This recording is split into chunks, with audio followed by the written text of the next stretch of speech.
Bonjour, alors je me présente, certains d'entre vous me connaissent déjà. Je m'appelle Andrea Passard et je suis anesthésiste avec une double casquette. Je travaille en réanimation chirurgicale à Saint-Antoine et également au centre antidouleur de Saint-Antoine depuis très longtemps et depuis peu également à Tenon. Donc j'ai cette casquette de anesthésiste et réanimateur et algologue qui fait que j'ai été choisie d'avoir l'honneur de vous présenter ce cours. Il y a beaucoup de notions. J'ai mis beaucoup de choses de pharmacologie. On va peut-être pas tous les détailler dans une présentation orale comme ça. C'est juste pour vous donner une approche, les différentes choses qu'il faut évoquer.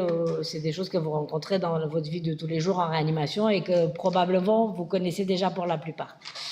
Alors, pour parler de la douleur en réanimation, déjà, il faut parler un peu de choses sur la douleur en général. Donc, comme vous le savez, la douleur aiguë, elle date de moins de 3 mois, la douleur chronique de plus de 3 mois. Le mécanisme, classiquement, on décrivait deux types de douleurs, par excès de nociception, par lésion, on va dire, des récepteurs nociceptifs, également la douleur neuropathique liée à la lésion d'un nerf. Dernièrement, depuis la dernière année, l'IASP, qui est la société savante qui régit la douleur au plan mondial, a fini par définir cette notion qui est de la douleur nociplastique. On ne la rencontre pas, nous, forcément en réanimation, mais il faut que vous sachiez qu'elle existe. C'est des douleurs dites cinématéria ou qu'avant on pouvait appeler psychogènes, c'est-à-dire c'est des gens qui ont mal et on ne sait pas pourquoi. La science au jour d'aujourd'hui n'a pas pu trouver une lésion ou un récepteur ou un problème qui explique leur douleur. C'est souvent les gens, le cas des douleurs chroniques comme la fibromyalgie et tout ça. Il faut juste connaître ce concept qui vient d'apparaître dans le monde de la science et de la douleur depuis pas longtemps. Ça s'appelle la douleur nociplastique. Voilà, maintenant, nous, bien sûr, on est le plus souvent dans cette chose-là, dans le cas de la douleur aiguë, qui est un symptôme, il se passe quelque chose, il y a une lésion d'un organe, de quelque chose comme ça, c'est un signal d'alarme. Le mécanisme est unifactoriel, c'est souvent une douleur nociceptive, ça entraîne de l'anxiété. L'approche est médicale classique, on gère le problème et on donne des antalgiques, et donc notre modèle, il est curatif médical. Je vous parle quand même de la deuxième partie, celle de la douleur chronique, puisqu'en fait, ce qui se passe souvent, ce que nous, on ne voit pas en réanimation, mais qui va arriver dans la vie de nos patients derrière, c'est qu'à la suite de ce problème aigu qu'on a pu voir en périopératoire, en réanimation, ça peut se transformer dans un syndrome douloureux chronique qui va avoir des valences, cette fois, de maladie, de syndrome, qui peut devenir inutile ou destructeur pour le malade, dont le mécanisme sera plurifactoriel, ça va entraîner de la dépression, les mécanismes seront différents, notre approche sera différente. Donc, je vous en parle juste pour dire qu'à partir de notre situation aiguë et de notre photo qu'on voit en réanimation d'un malade aigu qui a un pronostic vital en jeu, souvent le malade après il sort de réa, nous on le voit plus ce qui se passe derrière avec lui. Et souvent il va traîner derrière lui, derrière cette période, un stress ou des problèmes que nous on n'a pas idée. Donc toujours pour rester un peu dans cette classification, donc la douleur par excès de nociception, vous avez compris, le système nerveux a priori intact, la douleur est localisée, le rythme sera mécanique ou inflammatoire ou lié à ce qu'on fait nous aux gens, et les antalgiques habituels ont une bonne efficacité. C'est des choses que vous connaissez, vous voyez tous les jours. En revanche, la douleur neuropathique, on la connaît peut-être un petit peu moins bien. Le système nerveux, lui, il peut être lésé soit au niveau périphérique, on a coupé par exemple un nerf, ou la neuropathie diabétique, ou au niveau central, les lésions d'accident vasculaire cérébral. La douleur, là, elle est caractérisée par sa topographie évocatrice en territoire déficitaire. On a coupé un nerf au bout sur un doigt. Le patient va avoir une douleur neuropathique dans le territoire strict de ce nerf-là, qui après peut dépasser ultérieurement. Elle va être spontanée ou provoquée. Et juste que vous connaissiez ces items-là, qu'est-ce que ça veut dire ? L'hyperalgésie, c'est la douleur accrue pour une stimulation normalement peu nociceptive, peu ou pas douloureuse. L'allodynie, c'est la douleur perçue lors d'une stimulation non nociceptive, classiquement l'effleurement. Les gens ne supportent pas juste l'effleurement de la peau, ça leur déclenche des douleurs extrêmes. Ils ne peuvent pas, par exemple, avoir un t-shirt ou la chaussette sur la zone lésée. Hyperpathie, une rémanence douloureuse temporelle et spatiale. Donc, C'est pour ça que je vous parle plus des choses qu'on a peut-être moins l'habitude d'évoquer en réanimation. Sont évocatoires à l'interrogatoire la sensation de brûlure, les décharges électriques, le froid douloureux, les paresthésies, picotements, fourmillements et la douleur donc à l'effleurement, l'allodynie. Elle est peu sensible aux paliers OMS, notamment aux morphiniques. Quels sont les cas où ça peut apparaître, la douleur neuropathique? Soit par exemple les douleurs de neuropathie diabétique, les douleurs post-ostériennes et très souvent les douleurs post-opératoires avec la lésion d'un nerf. Par exemple, classiquement, la thoracotomie qui peut léser un nerf intercostal, les chirurgies périphériques des membres, même la chirurgie de la hernie inguinale ou de la paroi abdominale qui peuvent léser différents nerfs. Alors, la réanimation est un monde à part. Pourquoi? Puisqu'en fait, on parle d'analgésie, mais très souvent, on ne sait même pas de quoi on parle, puisqu'on ne sait pas où est l'analgésie, où est la sédation, quelle est la frontière entre les deux. On dit souvent, bon, on va l'endormir, et ben, mettez-moi un peu de sulfentanyl. Ce qui, normalement, en anesthésie, n'aurait aucun sens, puisque le sulfentanyl, finalement, est un morphinique qui est là pour donner une analgésie et non pas pour endormir. Donc, mais nous, dans notre contexte, donc, on ne sait pas trop de quoi on parle. Est-ce que c'est de l'analgosédation? Est-ce que c'est de la sédo-analgésie? Et après, il y a aussi le cas particulier pour ceux qui travaillent aux urgences de la sédation anesthésie procédurale. Là, c'est encore autre chose. Donc, on va essayer de voir tout ça, mais il faut juste savoir qu'on est un peu à la limite entre les deux. Donc, l'évaluation, bon, l'intérêt de l'évaluation de la douleur, je ne vais pas insister là-dessus. Faut pour évaluer les phénomènes douloureux, leur intensité, les causes, notre traitement, est-ce qu'on fait bien, avoir tout le temps un feedback, je lui donne la morphine, mais si avec ça je le mets dans le coma ou alors son EVA reste à 10 sur 10, c'est évident que peut-être j'ai pas bien géré mon problème. Donc, il faut toujours avoir une espèce de réactivité et de feedback par rapport à ce que l'on fait. Et là, c'est un domaine que moi je trouve extrêmement intéressant et je pense que je vais vivre assez longtemps pour voir ces choses apparaître dans la vraie clinique. Ce sont les marqueurs, je ne sais même pas d'ailleurs comment ça s'écrit, marqueurs. Il n'y a pas de marqueur de la douleur. Autant la glycémie, on peut la doser, la tension, on la prend, ça me donne une mesure. Il n'y a pas une vraie mesure de la douleur, autre que l'évaluation, comme vous le savez, auto- et hétéro-évaluation. Il y a les paramètres cardiovasculaires, quand il fait un pic hypertensif et qu'il a le tube au bec, on peut imaginer peut-être qu'il a mal. Quand il commence à respirer plus vite, on va jamais s'amuser à doser la glycémie juste pour dire que c'est un facteur, un témoin de stress.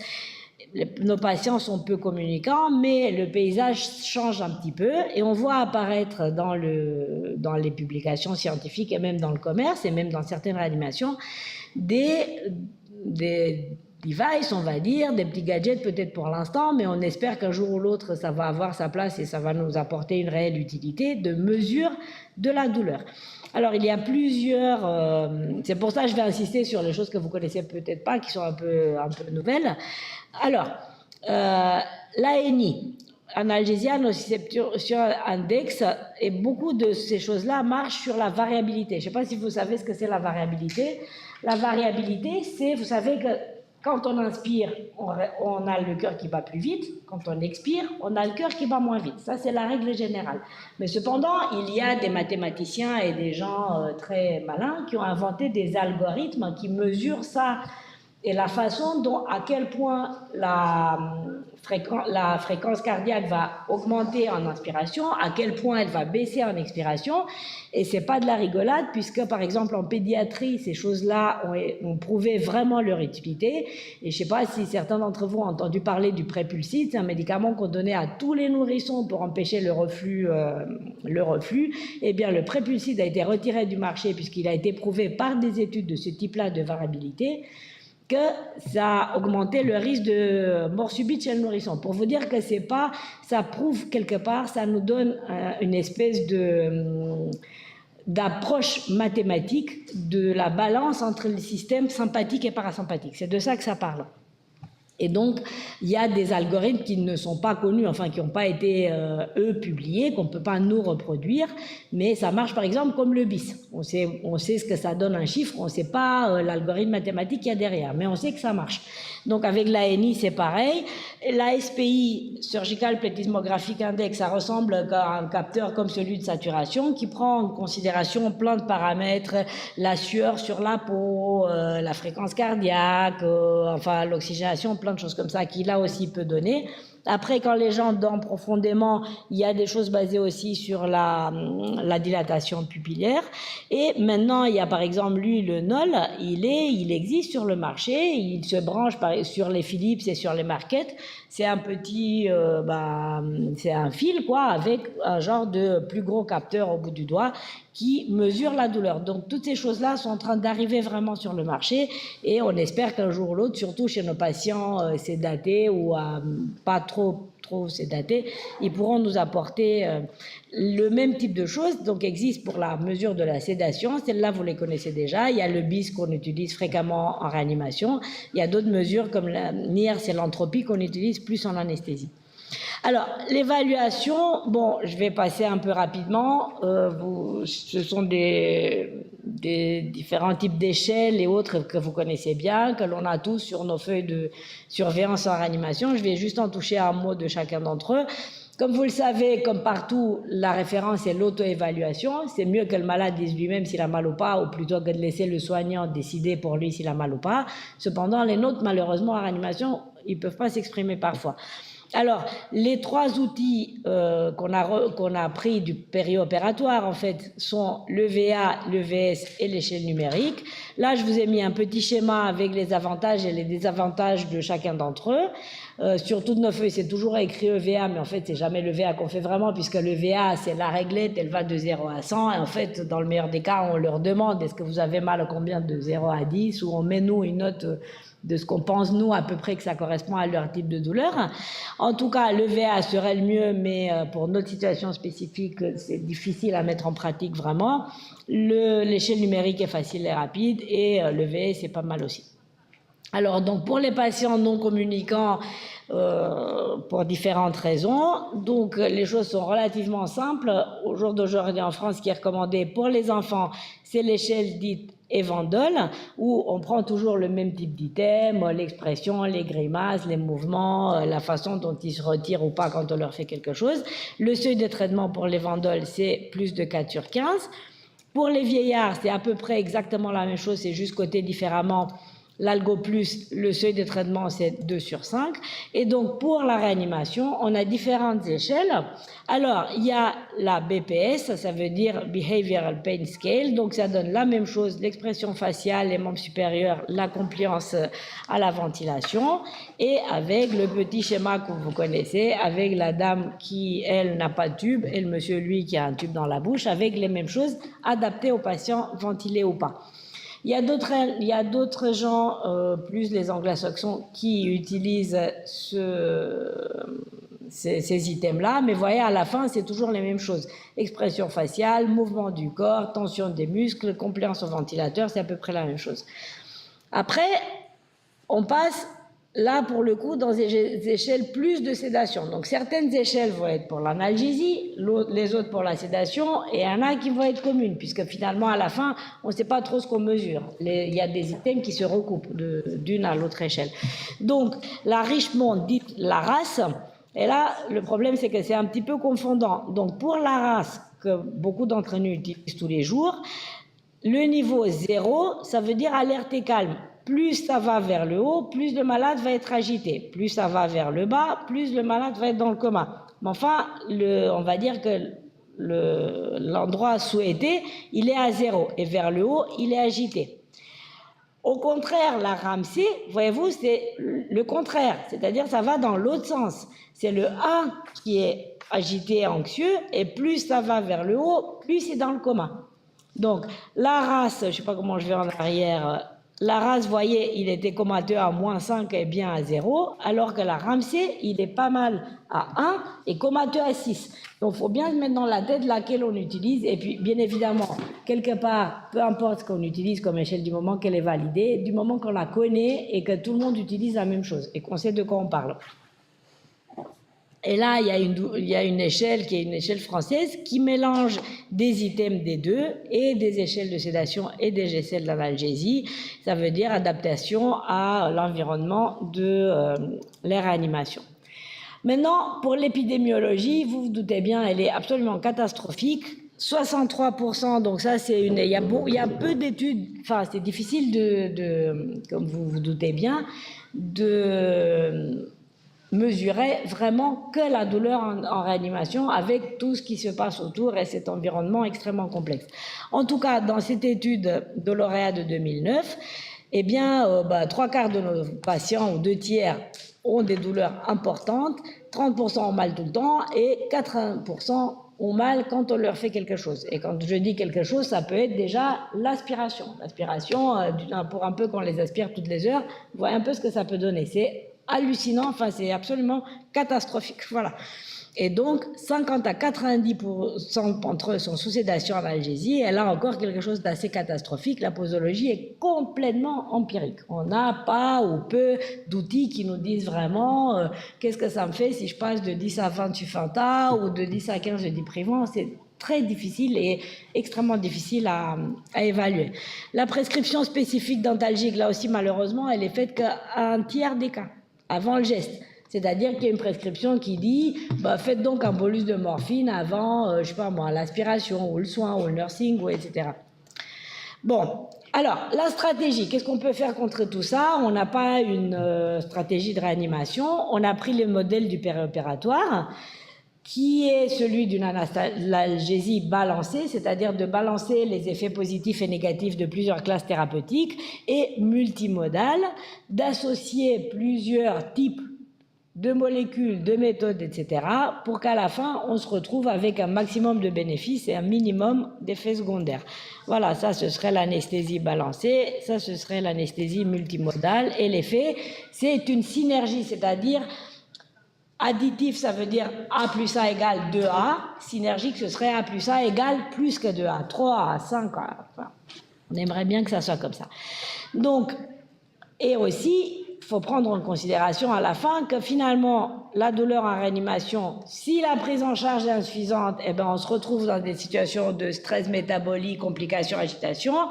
Si elle est prise trop en charge, là pour le coup, eh ben, on les plombe complètement, donc on rentre dans les autres complications de escar, intubation prolongée, pneumopathie de ventilation, tout ce que vous voulez, durée de séjour prolongée, surcoût, j'en parle même plus, et les difficultés spécifiques qui sont que les nôtres, ils sont souvent mourants vite, et alors on va certes donner priorité aux détresses vitales, peut-être qu'il a un peu mal, mais au moins il n'est pas mort. Nos préférences chacun individuelles, la confusion dont je parlais entre sédation et analgésie et le fait que l'évaluation est difficile, donc c'est à ne pas s'en sortir. Alors, les situations un peu pour essayer de cadrer tout ça, donc il y a des situations de douleur permanente et intermittente. La douleur permanente, elle peut venir par exemple, post-opératoire ou de ce qui leur arrive en ce moment-là. Et dans ce cas-là, bien évidemment, on va songer peut-être à privilégier l'administration continue ou alors des produits qui ont une durée de vie longue. Comme si, il ne faut pas oublier, beaucoup d'entre eux, tous nos vieillards, ils vont avoir de l'arthrose. Ils ont mal, par exemple, à la hanche tout le temps, pas seulement quand ils sont en réanimation. Il ne faut pas qu'on oublie ça. Les douleurs neuropathiques des membres frontaux, leurs de traumatismes, les escarres, par exemple, ça se fait mal tout le temps. Et après, les douleurs intermittentes, pour lesquelles on imagine des produits d'action brève en bolus, pour nos procédures invasives, nos mobilisations, procédures de routine, etc. Comme je vous le disais, de quoi on parle, je ne sais pas vous dire. Et maintenant, qu'est-ce qu'on peut utiliser comme produit et comme protocole? Là, la chose intéressante à savoir, c'est que classiquement, on a une structure dans notre tête, des produits de la classification qui a été inventée ou émise par l'OMS dans les années 80. N'oublions pas, c'était quelque chose qui s'adressait à cette époque-là, qui a été reprise pour toute la douleur en général, aux douleurs cancéreuses. Et ça faisait partie d'un plan de meilleure prise en charge de la douleur cancéreuse. Elle a une grande utilité, cette classification-là, mais pour nous, elle ne couvre absolument pas tout. Cependant, on s'en tient encore à ça. Et après, il y a les autres médicaments dont on ne sait pas trop quoi en faire, où les mettre, puisqu'ils ne rentrent pas du tout dans ce schéma classique OMS 1, 2, 3. Et la meilleure que j'ai trouvée, que je trouve un peu, qui couvre un peu tout, c'est celle de 2 Canadiens qui sont Lucie et Beaulieu.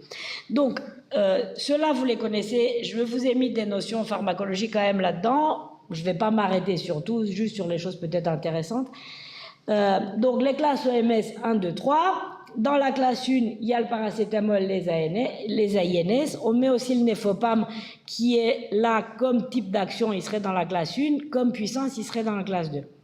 Les classes 2, c'est les morphiniques intermédiaires faibles, c'est la codéine et le tramadol. Et dans les OMS 3, il y a tous les morphiniques. Maintenant, dans Lucier et Beaulieu, on a mis tous les hors OMS. Donc ici, c'est plutôt les OMS, les antinociceptifs. Et à partir de là, il y a tous les autres qui marchent par des mécanismes d'action complètement différents, mais qu'on utilise souvent. Par exemple, ici, vous avez les antagonistes NMDA. La kétamine, on l'utilise beaucoup. Les gabapentinoïdes que vous voyez apparaître. Le Nefopam, il a une place ici, là aussi. Le protoxyde d'azote, qui est, à mon sens, malheureusement peu utilisé dans les réanimations. On l'utilise beaucoup dans les services, mais peut-être on n'y pense pas assez en réa. Après, là, il y a la classe des antidépresseurs et des agonistes alpha qu'on utilise beaucoup, notamment la Dex et la clonidine.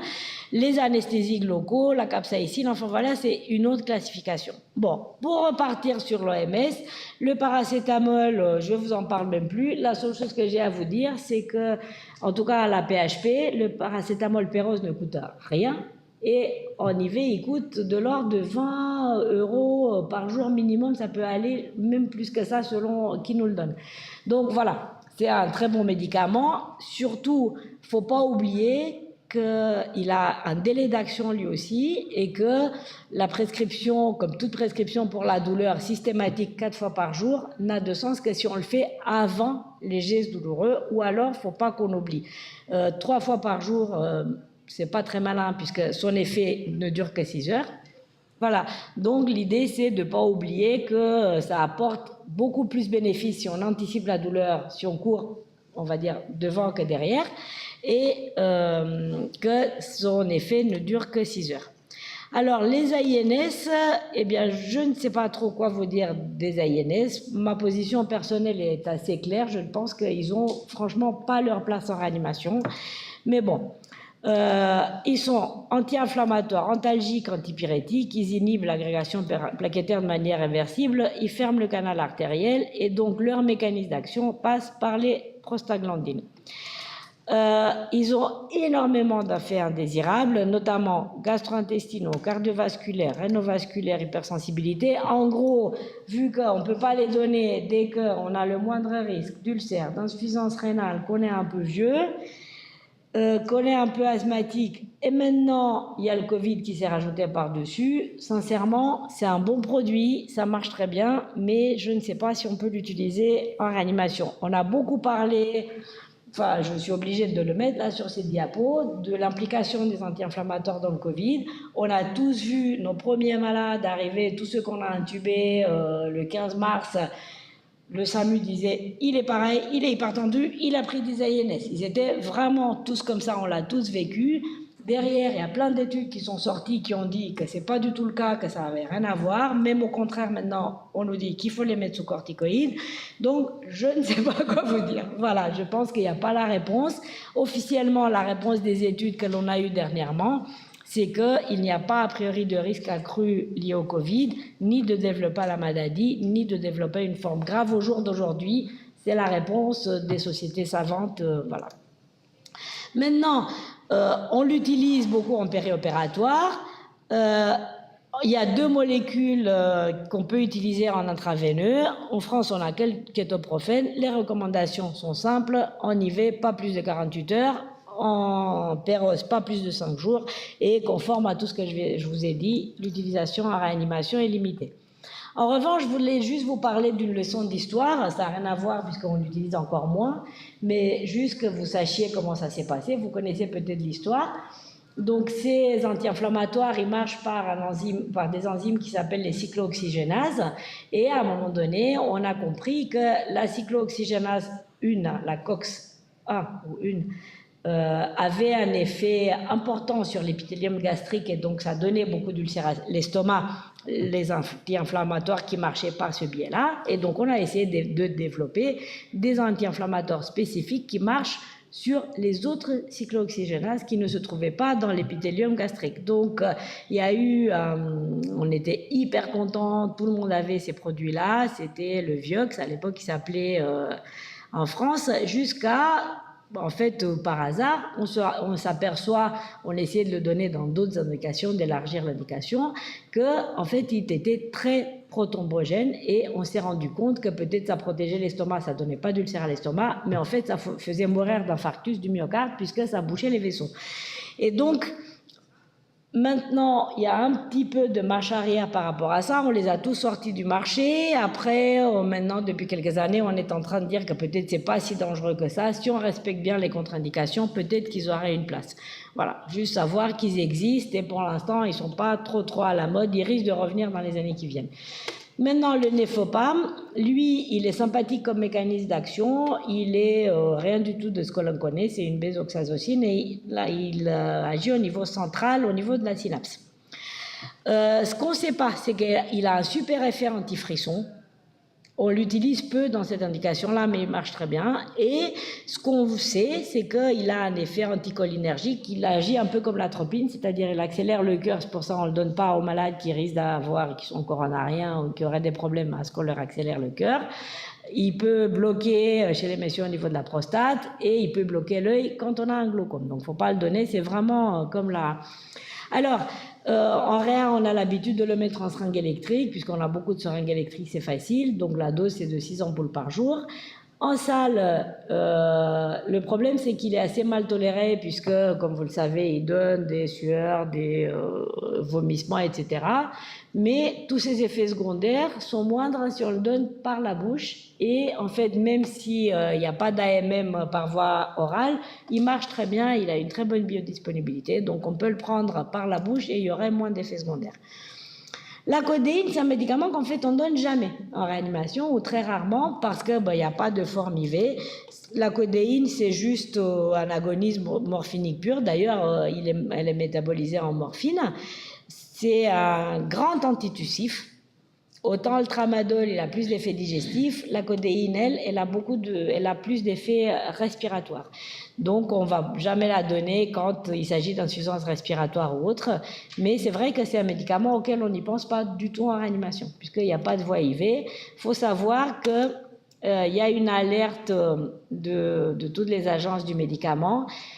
Là, il existe des métaboliseurs très rapides. Donc, en gros, en médecine, quand on est métaboliseur lent de quelque chose, on va avoir les effets que l'on souhaite retarder. Par exemple, l'effet antalgique, il va être retardé, il ne va pas apparaître tout de suite. Mais en revanche, on risque une accumulation. En revanche, quand on est métaboliseur trop rapide, on métabolise le produit direct, donc on a tout de suite un bon effet antalgique, mais on plonge direct aussi dans le coma puisqu'on l'a métabolisé direct en morphine.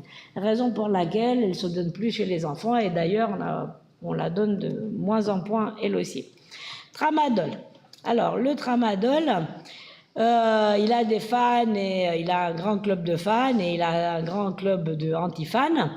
Lui, ce qui est sympathique chez lui, c'est qu'il a 2 mécanismes d'action. Donc, il marche aussi sur le récepteur morphinique, comme la morphine au niveau central, dans le système nerveux central, mais aussi sur la synapse, comme l'occupant quelque part, sur la noradrénaline et la sérotonine. Il existe dans plein de formes, vous savez bien, en forme IV, tout ce que vous voulez, je ne vais pas insister là-dessus. Il y a des réanimations où il est mis en seringue électrique, il serait mieux toléré, ça ne se fait pas partout, mais ça peut se faire facilement. Et il y a une grande discussion académique, est-ce qu'on peut, est-ce qu'on doit, est-ce que c'est bien de le donner en même temps que la morphine ?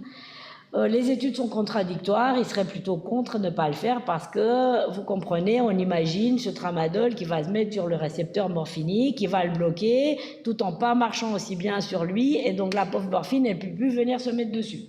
Et donc, à cause du tramadol, les gens finalement auraient plus mal si on leur donne les deux en même temps. La pratique de la vie ne dit pas trop ça, dit que quand on ne sait plus quoi faire, des fois, il peut aider. Et lui, les effets secondaires ne sont pas dose dépendants. C'est-à-dire, ce n'est pas parce qu'on a plus de tramadol qu'on va plus vomir. Quand on vomit, on vomit. Et quand on ne vomit pas, on peut arriver à la dose efficace qui est d'environ 400 mg par jour. Autre discussion très académique, c'est que si on l'associe au cétron, c'est-à-dire aux anti-vomitifs là qu'on leur met à tous, aux Zofrène, il y aurait une diminution de son effet. Bon, c'est des études un peu scientifiques comme ça. Peut-être c'est le cas. Souvent, nos malades ont aussi du Zofrène. faut voir. La clonidine. Alors après, je vous promets que j'essaie de pas trop vous embêter avec tous ces produits-là, mais voilà. Alors la clonidine, on l'utilise plus comme sédatif, alors qu'en fait, elle a et un effet sédatif et un effet antalgique. Donc on arrive dans cette zone grise où on ne sait pas si on parle de sédation, d'analgésie ou des deux. À l'origine, n'oublions pas quand même, c'est un antihypertenseur. C'est un médicament qui a été découvert et on l'a donné comme, il est donné d'ailleurs contre la tension. Et c'est un grand bradicardisant. On peut le donner comme adjuvant des anesthésiques locaux quand on fait des ALR et en prémédication, en sédation, comme on dit, hypertenseur. Sa cousine un peu plus maligne, qui est la Dex, qu'on appelle le Dexdor. Donc, c'est toujours un agoniste alpha-2 qui est beaucoup plus spécifique par rapport à la clonidine, qui aurait, elle, la dexmédetomidine, plus d'effet de sédation par rapport à l'effet antalgique. Donc, là, vous savez, il y a des protocoles, ça ne s'administre qu'en seringue électrique. Ce n'est pas le cas de la clonidine qui peut être donnée, il y a des formulations en péros, ça peut être donné même en scut. La DEX, elle a plus d'effets, on va dire, hémodynamiques, donc il faut faire très attention. Et donc, c'est des protocoles bien spécifiques. Voilà, ça peut aider. La kétamine, pourquoi je vous ai mis un cheval? Puisqu'à l'origine, c'était un médicament vétérinaire, inventé à la base, ça vient de la pharmacopée vétérinaire.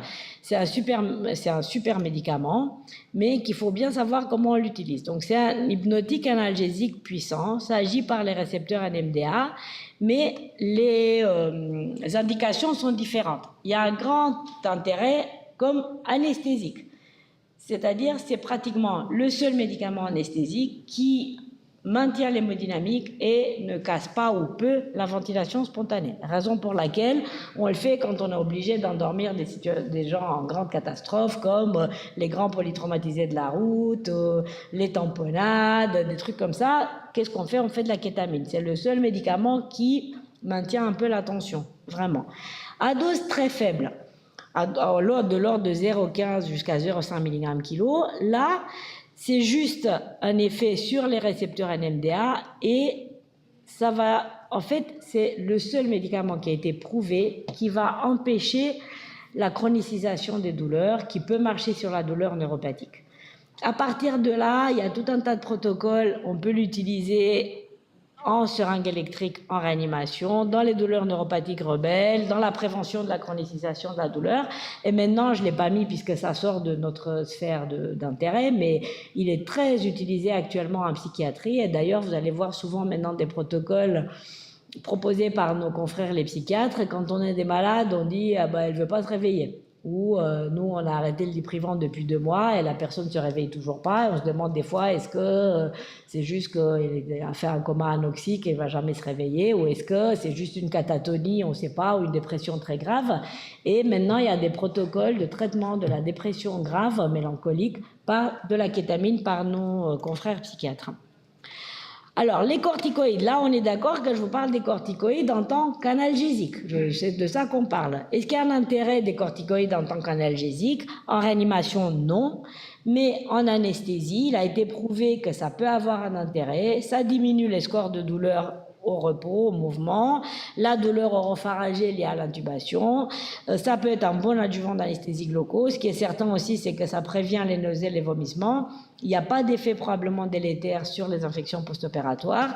Et donc, en périopératoire, ça peut avoir un intérêt. Pour l'analgésie en réanimation, il n'y a pas d'intérêt.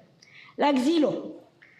Là, je vous parle de la xylocaïne IV à visée analgésique. Je ne parle pas de l'ALR. Je parle de la xylocaïne IV. Donc, il y a des recommandations dans la chirurgie abdominale lourde. Bizarrement, je ne saurais pas vous dire pourquoi, ça marche sur le mou, ça ne marche pas sur le dur. Ça ne marche pas bien sur l'os, ça marche sur la douleur des viscères, mais il y a des protocoles dans lesquels la xylocaïne en administration continue sur des périodes limitées qui ne dépassent pas 48 heures, en péri et post-opératoire, aide beaucoup sur la chirurgie abdominale lourde et en plus, ça accélère le transit.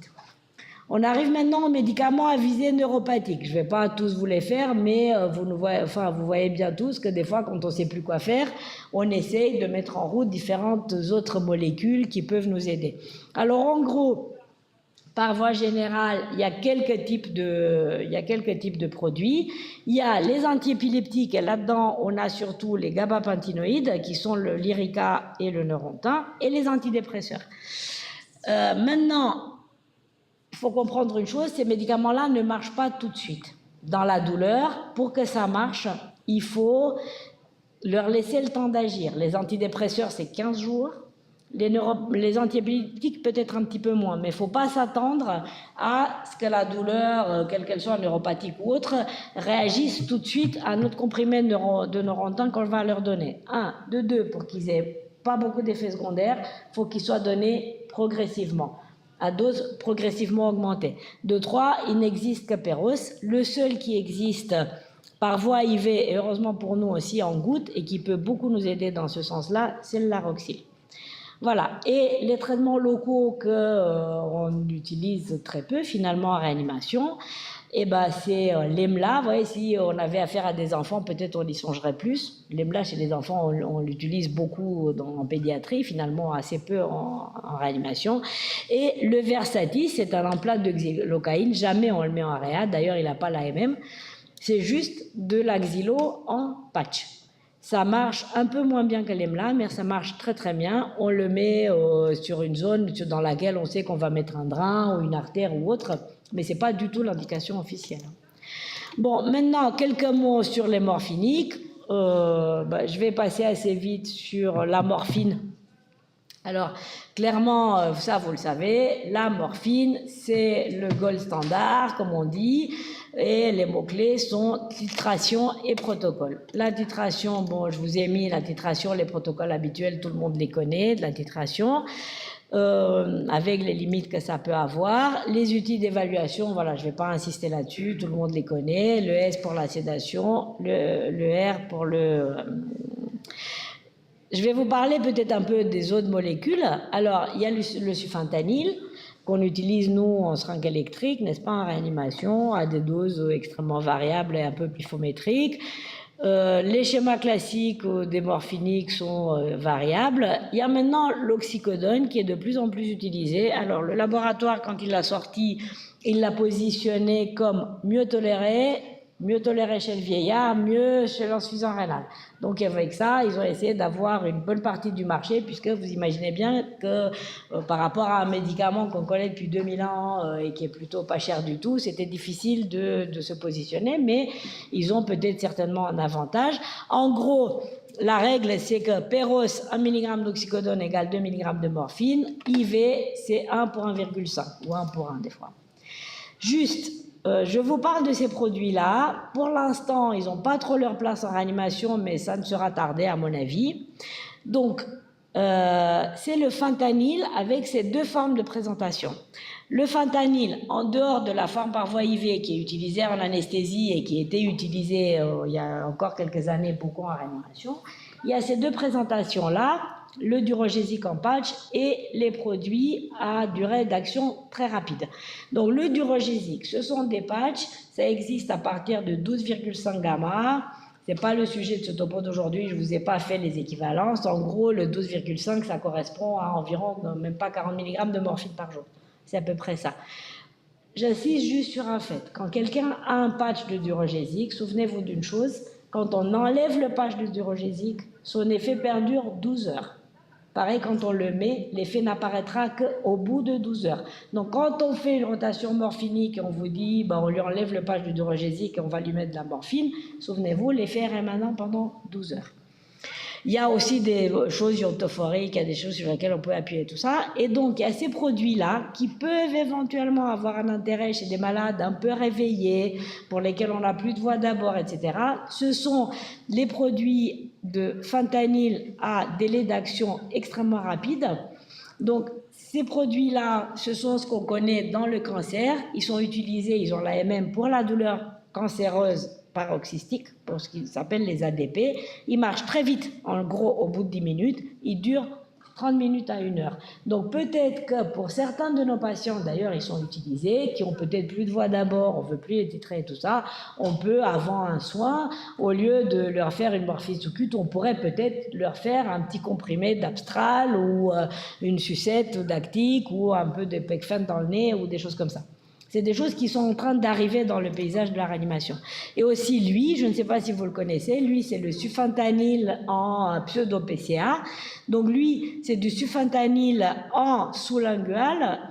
C'est un genre de PCA, mais qu'on met dans la bouche. C'est-à-dire le malade, je ne sais pas si vous avez déjà vu ce système, il a une espèce de petit, comme un petit doigt de gant, on va dire, qui ne correspond qu'à lui-même, qui est délivré par la pharmacie, qui correspond, il a un genre de code barre informatique, on va dire, qui fait qu'il n'y a que le malade avec son petit capuchon de doigt qui peut appuyer sur sa pompe. Chaque fois qu'il appuie, dans cette pompe-là, il y a quelques comprimés là comme ça qui vont être délivrés. Donc c'est pour une période de 3 jours. C'est vraiment le même principe que celui d'une PCA. Et juste, je voulais vous parler là aussi, vous voyez, je sors un peu du monde de la réanimation, mais c'est vraiment important au plan mondial, c'est quelque chose qui a eu beaucoup de répercussions et dont en Europe, on tire un peu les conséquences de ce qui s'est passé aux États-Unis. Si vous voulez l'histoire, donc je ne sais pas, vous avez peut-être entendu parler de la crise des morphiniques aux États-Unis. Donc l'histoire, c'est comme ça, c'est que dans les années 2000, les États-Unis, comme on les imagine, pas de sécurité sociale, ils sont horribles avec les malades, il n'y en a pas d'argent, etc., etc. Enfin bref, toujours est-il que la douleur était peut-être sous-traitée aux États-Unis. Ils ont mis en place, avec peut-être les démocrates ou autres, des programmes nationaux dans lesquels la douleur qui n'existait pas pour eux est apparue un signe de détresse vitale. C'est-à-dire, voilà, le mec, il arrive aux urgences et on prend quoi? Fréquence respiratoire 0, il est mort, fréquence cardiaque, tension, coloration, et apparaît aussi la douleur en 5e position. Ce qui fait que les types, ils se retrouvaient direct avec des grosses doses de médicaments morphiniques d'emblée depuis les urgences. En sachant qu'eux aussi, leur système préhospitalier, comme vous le savez, il est géré par des paramédics. Enfin, il y a tout un système qui est différent d'une autre, mais en tout cas, en 10 ans de temps, ça a complètement changé le paysage des morphiniques. L'oxycodone est apparu sur le marché. Leur délivrance de morphinique n'est pas comme chez nous, très structurée pour 7 jours, sur des feuilles carnets à souche, etc. Et ils se retrouvaient, je ne sais pas si ceux d'entre vous, ils sont allés aux États-Unis, vous avez vu comme ils vendent, par exemple, les AINS. C'est par 20 litres. C'est-à-dire, ils ont des seaux qui sont dans les drugstores, qui se prennent, ce qui s'appelle par-dessus le comptoir, et c'est des tonneaux de 20 litres, par exemple, plein d'ibuprofène. Donc avec la morphine, c'était un peu pareil. Ce qui fait que ils ont commencé à plus avoir mal. Pourquoi? Ils étaient tous morts, puisqu'ils mouraient j'exagère un peu tout ce que je dis là, ils mouraient tous de surdosage en morphinique, puisque c'était beaucoup prescrit, et donc les gens se retrouvaient chez eux avec des doses énormes de morphinique, et par exemple, chez les personnes âgées, ils se sont retrouvés tous hospitalisés parce qu'ils s'est cassé la gueule, ils se cassaient tous le col du fémur, par overdose x3, et par exemple en 2010, la prescription a été, imaginez-vous, la dose totale d'hydrocodone prescrite aux États-Unis aurait permis que chaque Américain puisse prendre 25 mg pendant un mois. Vous vous rendez compte? Ça veut dire 50 mg de morphine au niveau national. Donc il y avait une surprescription, voilà, donc du coup ils ont dit oh là là, on arrête tout, et ils ont recommencé à faire marche arrière, donc plus de morphinique du tout depuis 2015, et on essaie de sortir de là et de trouver des bonnes règles. Maintenant, très à la mode en l'anesthésie sans morphine maintenant on leur donne plus du tout, on fait encore pire qu'avant. Donc voilà, sachez juste qu'il y a cette histoire qui existe, qui nous arrive derrière des États-Unis. C'est pour une histoire un peu identique. En Europe, on a enlevé le Diantalvic. En Europe, moi je connais personne qui se droguait au Diantalvic. Apparemment, aux États-Unis, il y en avait plein. Mais on l'a retiré aussi du marché français. Le tramadol, il est lui aussi sur la sellette par rapport à ça. Donc, puisqu'on n'a plus le droit de donner des morphiniques, ils sont en train de proposer plein d'approches alternatives. On va voir qu'est-ce qui marche de tout ça. Bon, le proto, vous le connaissez, je vous en parle pas trop puisque c'est quelque chose qui est largement utilisé aux urgences, dans les services, tout le monde est formé maintenant, homéopathe, calinox, etc. Et voilà, on devrait tout savoir et surtout penser à l'utiliser en réanimation. Donc, en conclusion, l'analgésie, on peut avoir des protocoles en continu, en discontinu, on peut mettre des morphiniques, des non morphiniques. Il ne faut pas oublier donc les choses pour la prévention de la chronicisation de la douleur. Il y a des associations qui marchent, qui sont synergiques, comme je vous l'ai dit, c'est-à-dire A plus A, ça fait plus que 2A. Il y en a d'autres qui sont douteuses, il y en a d'autres qui sont additives avec un intérêt limité, d'autres qui sont controversées. On fait ce que l'on peut. L'ALR, probablement, on espère qu'on l'utilisera de plus en plus. Ce qui marche bien, qu'on fait, mais peut-être qu'on ne laisse pas assez de temps. À chaque fois, quand on fait une anesthésie locale, peut-être qu'on ne laisse pas assez de temps pour agir. Comme je vous disais, l'application, la Xylo, l'EMLA, le Versatis, etc. Maintenant, de plus en plus, on commence à faire des blocs de parois. Alors, il faut voir une chose. En fait, quel est le problème? L'anesthésie locale régionale, nos produits, ils ont une durée de vie limitée. Aux États-Unis, ils ont des produits qui durent 24 à 36 heures. En Europe, on ne les a même pas. Nous, les nôtres, ils durent un maximum en une injection unique, 18 à 24 heures. Donc, dès qu'on veut que ça dure plus, ça veut dire qu'on doit mettre un cathéter. Un cathéter, ça veut dire un système supplémentaire qui ne peut se mettre que si le malade n'est pas septique, etc., etc. Il n'a pas de trouble de la coagulation. Donc, à partir de là, on est très limité. Ou sinon, on fait un geste invasif pour quelque chose qui ne durera que 18 à 24 heures. Donc, c'est pour ça que l'intérêt, il est un peu limité. On peut utiliser, donc ça vous le savez, le même système que la PCA, on peut l'utiliser en péridurale. Le E, ça vient de épidural en anglais, PCEA, ou PCRA comme régional sur le nerf. Bon, depuis qu'il y a l'échographie, on en fait un peu plus. Maintenant, 2 mots de la sédation, mais après, j'ai vu que vous avez un topo de main sur la sédation, donc je ne vais pas insister dessus. Donc, vous voyez, bon, je vous mets les hypnotiques qui sont des hypnotiques simples, mais la clonidine et la Dex, surtout la clonidine, je vous les ai mis déjà dans le côté antalgique. Bon, après, il y a d'autres produits qu'on peut utiliser, on va pas insister là-dessus. Maintenant, des controverses, il y en a beaucoup. Comment donner toutes ces choses-là? La sédation et l'analgésie, j'ai mis tout mis ensemble. Il y a des équipes qui font du continu, du discontinu, on arrête dans la journée, on le met que la nuit, on arrête une semaine ou pas. Est-ce qu'il y a un protocole? Est-ce qu'on protocolise? Comment? Est-ce qu'on fait un objectif? Il y a plein d'études, ça va dans tous les sens, on n'a pas la réponse exacte. Est-ce qu'il y a la seule chose qui est sûre, c'est que moins ils dorment, mieux ça vaut, et que si on arrête précocement, ils auront des chances de mieux s'en sortir. 2 mots, puisque c'est censé toucher aussi les urgences. La sédation analgésie procédurale, bon, ça va aller, je vais dans les temps. Alors, je ne sais pas si vous savez ça, ce que ça veut dire. Ça veut dire une sédation et une analgésie modérée à profonde mais brève pour rendre possible et supportable des actes douloureux. Ça veut dire qu'en fait, on fait un genre d'anesthésie hors anesthésie, aux urgences notamment, ou des fois en SAMU. Et la procédure type, c'est par exemple la réduction d'une fracture. Où il y a des médecins, des infirmières, des urgences qui sont formés à ce type de choses. C'est très cadré par la SFMU, là, par les sociétés des urgentistes, et voilà, ça marche pas mal. Après, il faut quand même parler des méthodes donc non pharmacologiques.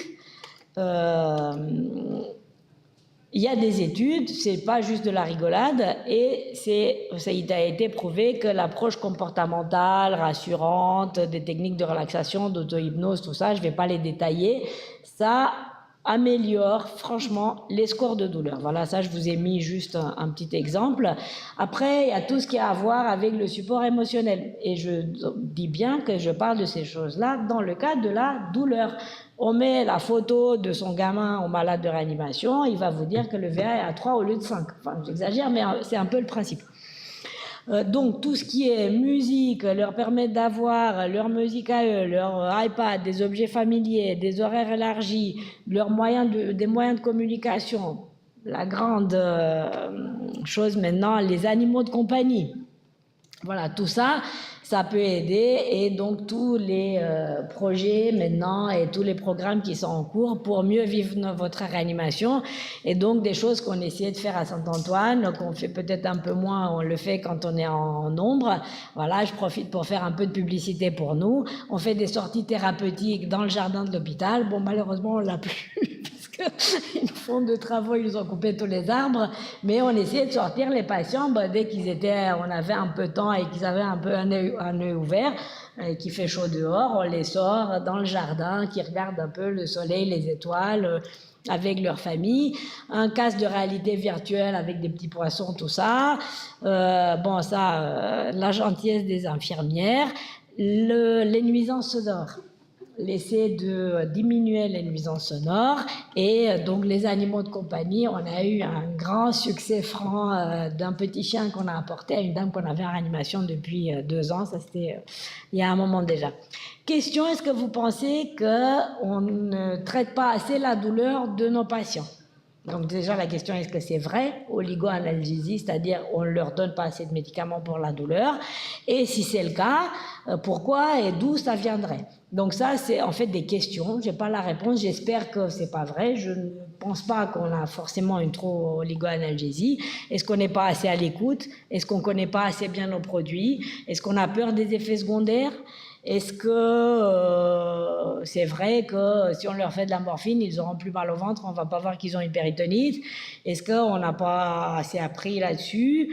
Est-ce qu'on prend seul en compte les situations graves et s'ils n'ont pas Glasgow 3 ou s'ils n'ont pas 3 d'hémoglobine, ils ne nous intéressent pas? Est-ce que le fait qu'ils soient par exemple chinois et qu'ils ne parlent pas du tout, puisque les asiatiques ils ne vont jamais exprimer leur douleur, ou alors le contraire, le fait qu'ils viennent d'une ethnie qui est plus extrovertie, plus expressive par rapport à ça? Est-ce qu'on ne connaît pas les outils? Je ne sais pas. Probablement on n'est pas si mauvais que ça quand même. Les particularités selon les patients, bon attention, tous les gens à risque, les vieux, les petits, tout ça. Maintenant juste quelques flashs comme ça, quelques photos sur les chapitres, la douleur induite par les soins, juste pour bien dire de quoi on parle, puisqu'il y a eu un peu une confusion générale sur les différents items, qu'est-ce qui veut dire quoi, provoquer, iatrogène, induite, tout ça, et donc j'ai essayé de faire la part, j'ai regardé dans le dictionnaire et tout, et c'est assez simple, la douleur provoquée, elle est intentionnelle. C'est-à-dire, j'appuie sur le ventre, même s'il a la péritonite, il va avoir plus mal, mais au moins, je le saurai. Je veux lui faire mal puisque ça va m'apporter un renseignement. Iatrogène, elle est non intentionnelle, elle est causée par le médecin ou le traitement et on n'a pas pu la réduire ou l'empêcher par les mesures entreprises. Et la douleur induite, celle-là, elle est causée par nous, mais dans des circonstances prévisibles. Comment les reconnaître? Il faut juste se poser toutes ces questions, les prévenir, les soulager et quels sont les résultats. Les gestes, les circonstances, vous imaginez bien, ils sont extrêmement nombreux, on ne va pas s'attarder là-dessus. Les conséquences possibles, ça peut être des complications directes, la mémorisation, l'hyperalgésie, le syndrome de stress post-traumatique. Et donc, notre rôle avant d'évaluer, de respecter la continuité des soins, de prévenir avant le soin, s'organiser, prévenir, etc., accepter et cadrer. Quelques exemples pratiques de ce qu'on peut faire, c'est des choses toutes bêtes, vous voyez, mettre du méopa, de ne pas oublier la petite crème stérile avant la sonde urinaire, le gel, le méopa, etc. 2 chapitres dont on parle très peu, mais qui sont importants et qui sortent un peu peut-être de notre focus direct, là, comme je vous le disais. La chronicisation. On parle beaucoup maintenant de la chronicisation de la douleur post-opératoire, pour vous dire, juste comme ça, que il y aurait 30% des gens opérés, tout confondu, qui auraient mal encore plus de 3 mois après l'opération. Je ne sais pas si vous vous rendez compte ce que ça veut dire pour les millions d'anesthésies qu'on fait par an en France. C'est énorme. Sauf que personne ne leur demande. Ou alors, si on leur demande, le chirurgien va souvent leur dire « Oh, c'est pas grave, ça va vous passer, on vous donne un petit peu de paracétamol ». Les chiffres sont plus que catastrophiques. Eh bien, la douleur post-réanimation, c'est un problème qui est peu connu. De plus en plus, heureusement, on commence à s'intéresser à ce que vont devenir nos patients après. Et c'est juste, vous voyez, un type d'études et de personnes qui s'intéressent à ça. Dans l'autre sens, on parle beaucoup, pas seulement de ce qui vient après, mais ce qui s'est passé avant et du fait que d'ailleurs, pour que ça se passe mieux après, il faudrait qu'on prévoie et que ça se passe bien avant. Et on parle beaucoup de la réhabilitation, donc déjà la réhabilitation précoce, ça tout le monde en a entendu parler. Qu'est-ce qu'on fait? On les fait marcher, on leur vire les sondes urinaires, les sondes gastriques, ils ont qu'à manger même avant d'être opérés. Voilà, et lève-toi et marche au plus vite possible pour que tout aille mieux pour vous, cher monsieur, voilà, et au mieux vous serez même en ambulatoire. Je plaisante juste pour vous faire rire, pour que vous vous rappeliez ce que je veux dire, mais ça a un intérêt réel, c'est qu'il y a une réduction de la mortalité, de la morbidité périopératoire. Absolument, tous ces items-là sont applicables à la réanimation, bien évidemment, dans la limite avec nos limites, mais plus vite on leur enlève le sonde gastrique, plus vite on les met au fauteuil, plus vite on essaie de leur faire de la kiné, de les faire marcher, même on voit des fois des gens marcher avec le respirateur, qui ne sont même pas peut-être accutomisés, avec le kiné, le pauvre qui essaie de suivre derrière.